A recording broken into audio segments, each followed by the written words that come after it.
കൊച്ചി നഗരത്തിലെ വെള്ളക്കെട്ടിലേക്കാണ് ഇനി പോകുന്നത്. കനത്ത മഴയിൽ കൊച്ചി നഗരത്തിൽ പലയിടങ്ങളിലും വെള്ളക്കെട്ട് രൂക്ഷമായി. പ്രതികരണങ്ങളിലേക്ക്.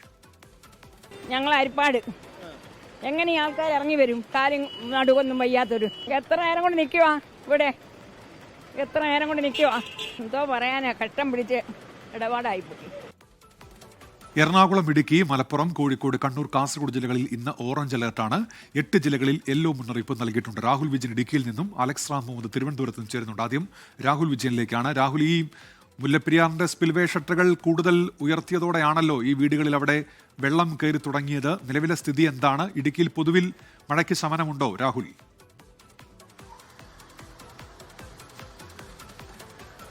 ഉന്മേഷ്, മഴയ്ക്ക് ശമനമുണ്ട്. ഇന്ന് പുലർച്ചയോടുകൂടി മഴ മാറി നിൽക്കുകയാണ്. പക്ഷേ രാത്രിയാകുമ്പോൾ വീണ്ടും മഴ പെയ്യുമോ എന്നുള്ളൊരു ആശങ്ക സ്വാഭാവികമായിട്ടുമുണ്ട്. കഴിഞ്ഞ 2 ദിവസത്തെ സാഹചര്യം അങ്ങനെയായിരുന്നു. 2 ദിവസം പെയ്ത മഴയെ തുടർന്നാണ് ഈ കാണുന്ന പോലെ തന്നെ വീടുകളിലേക്കൊക്കെ വെള്ളം കയറിക്കൊണ്ടിരിക്കുന്നത്. ഇതിപ്പോൾ നമ്മളിപ്പോൾ നിൽക്കുന്ന കറുപ്പുപാലം ഭാഗത്തെ പ്രദേശത്താണ്. അവിടെ ഏകദേശം 7 വീടിൽ വെള്ളം കയറിയിട്ടുണ്ട്. വീടുകളിലേക്ക് വെള്ളം കയറി തുടങ്ങിയിട്ടുണ്ട്.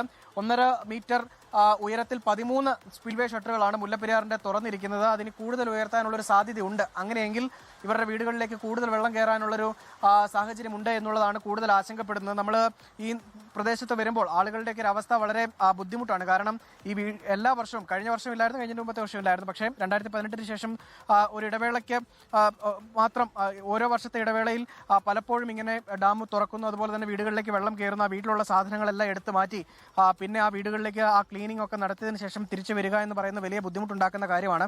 ഇവിടെ എല്ലാവരും ആളുകളൊക്കെ ഉണ്ട്. നമ്മൾ ഈ നിരയിലുള്ള വീടുകളിലെല്ലാം തന്നെ വെള്ളം കയറിയിട്ടുണ്ട്. വലിയ ബുദ്ധിമുട്ടും അനുഭവപ്പെടുന്നുണ്ട് എന്നുള്ളതാണ് നാട്ടുകാരൊക്കെ പറയുന്നത്. ചേട്ടാ, എല്ലാ വർഷവും ഇങ്ങനെയാണോ? എല്ലാം വലിയ പ്രതിസന്ധിയിലാണോ? അതെ അതെ, എല്ലാ വർഷവും ഉണ്ട് ഇതുപോലെ തന്നെയാണ്. പിന്നെ എന്നാന്ന് വെച്ചാൽ ഇപ്പം ഇത് കണ്ടോ, ഈ ലൈറ്റ് പോലും ഇല്ല ഇവിടെ, വേറെ ഒന്നുമില്ല. എല്ലാ വർഷവും ഇതുപോലെ തന്നെ. പിന്നെ ആരെയും പറഞ്ഞിട്ട് കുറ്റമില്ലല്ലോ, ആരെയും പറയാൻ പറ്റിയല്ല. മഴയല്ലേ, മഴയത്ത് തന്നെ. ഇത്തവണ അറിയിപ്പൊക്കെ കൃത്യമായിട്ട് കിട്ടിയിരുന്നു? ആരുവേ പറഞ്ഞിട്ടില്ല ഇതുവരെ. മാറി താമസിക്കണമെന്ന് അങ്ങനെ പറഞ്ഞിട്ടില്ല. പേടിക്കണ്ടെന്ന് പറഞ്ഞു. 2018 തുറന്ന പോലെ തുറക്കത്തില്ല, പേടിക്കണ്ടെന്ന് പറഞ്ഞു. അത് കാരണം കൊണ്ട് ഞങ്ങൾ സാധനമൊന്നും എടുത്ത് മാറ്റിയില്ല, അങ്ങനെ ഇരിപ്പുണ്ട്. മഴ പെയ്യുന്നുണ്ട് കണ്ടല്ലോ, കുറച്ച് തുറന്നു വിട്ടിരിക്കണം. നമ്മള് മൊത്തത്തിൽ തുറന്നു വിട്ടാൽ ഇപ്പോൾ തന്നെ ഞാൻ അങ്ങൊക്കെ ആയിരിക്കും. അപ്പൊ ഇതിനു മുമ്പേ ചുമ്മാ ആര് വെറുതെ കിടന്നില്ല, അതെല്ലാം കുറച്ച് തുറന്നു വിട്ടിരിക്കണം നമ്മള് മൊത്തത്തിൽ. എന്തായാലും മുന്നറിയിപ്പുകളൊക്കെ കൃത്യമായി കൊടുത്തിട്ടുണ്ട്. മാത്രമല്ല ഇവിടെ മാറുന്ന കാര്യത്തിലൊരു ആശയവിനിമയം നടത്തിയതിൽ ഒരു ആശയക്കുഴപ്പം ഉണ്ടായി എന്നുള്ളതാണ് ഇവർ പറയുന്നത്. എന്നിരുന്നാലും ഈ വീടുകളിൽ വെള്ളം കയറിയ വീടുകളിലെ ആളുകളൊക്കെ സുരക്ഷിത സ്ഥാനത്തേക്ക് മാറിയിട്ടുണ്ട്. നിലവിൽ ആശങ്കപ്പെടേണ്ട സാഹചര്യമില്ല എന്നുള്ളതാണ് നമുക്ക് മനസ്സിലാക്കാനും കഴിയുന്നത്. ചേട്ടാ, ഇവിടെ വലിയ പ്രതിസന്ധിയാണല്ലോ ഇങ്ങനെ എല്ലാ വർഷവും ഇങ്ങനെ വെള്ളം കയറുക, വീട്ടിലെ സാധനങ്ങൾ മാറുക, പിന്നെ അത് ക്ലീൻ ചെയ്യുക, അങ്ങനെയൊക്കെ വരുമ്പോൾ എന്താ നിങ്ങളുടെ അവസ്ഥ? ഇത് അവസ്ഥയൊക്കെ വളരെ പരാധീനമാണ്. പക്ഷേ ഇത് ഇവിടുത്തെ ആൾക്കാർ ഇതിനോട് യോജിച്ച്, എന്നാ വെച്ച് കഴിഞ്ഞാൽ ഈ ഡാമിൽ വെള്ളം നിറയുന്നു, ആൾക്കാർക്ക് എന്ത് ചെയ്യാൻ പറ്റും? ഒന്നും ചെയ്യാൻ പറ്റില്ല. ഡാമുകാർക്കും ഒന്നും ചെയ്യാൻ പറ്റത്തില്ല, ഒരു രാഷ്ട്രീയക്കാരനും ഒന്നും ചെയ്യാൻ പറ്റത്തില്ല. അവർക്ക് കൊടുത്തേക്കുന്ന നിർദ്ദേശം അനുസരിച്ച് അവർ ഡാം തുറന്നു വിടും. വെള്ളം ഇതിലേ മാത്രമേ പോകാൻ മാർഗമുള്ളൂ, വേറെ ഒരു വഴിയില്ല. പക്ഷേ ഈ വീടുകളിൽ വെള്ളം കയറുന്നതാണ് ഏറ്റവും വലിയ വിഷയം. കാര്യം എന്ന് വെച്ചാൽ വർഷാവർഷം ഇവിടെ താമസിക്കുന്ന എല്ലാവരും അത്തപ്പാടികളാണ്. സാധാരണ എസ്റ്റേറ്റുകളിൽ ജോലി ചെയ്യുന്ന ആൾക്കാരാണ്. അത് ചിലപ്പം ഒരു വീട്ടിൽ ഒരാൾക്കൊക്കെ ജോലിയുള്ളൂ. അങ്ങനെയാണ് ഇവിടെ ജീവിക്കുന്നത്.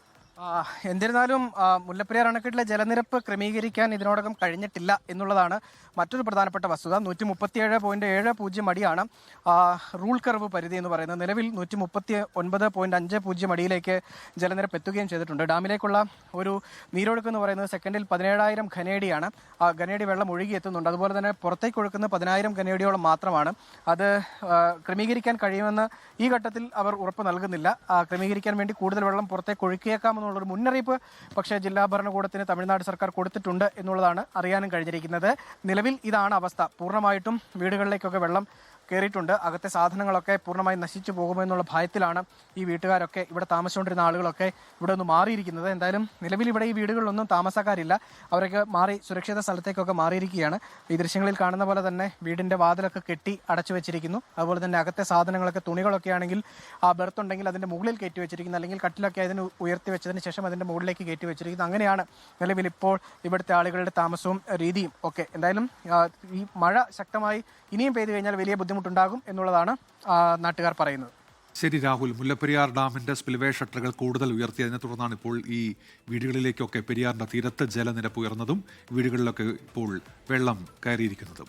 ലോകത്തെവിടെയായാലും ഏത് സമയത്തും 24 വാർത്തകളും ഓഗ്മെന്റഡ് റിയാലിറ്റി പാക്കേജുകളും എക്സ്പ്ലെയിനറുകളും വിശദമായി കാണാൻ ഞങ്ങളുടെ യൂട്യൂബ് ചാനൽ നിങ്ങൾക്ക് സബ്സ്ക്രൈബ് ചെയ്യാം.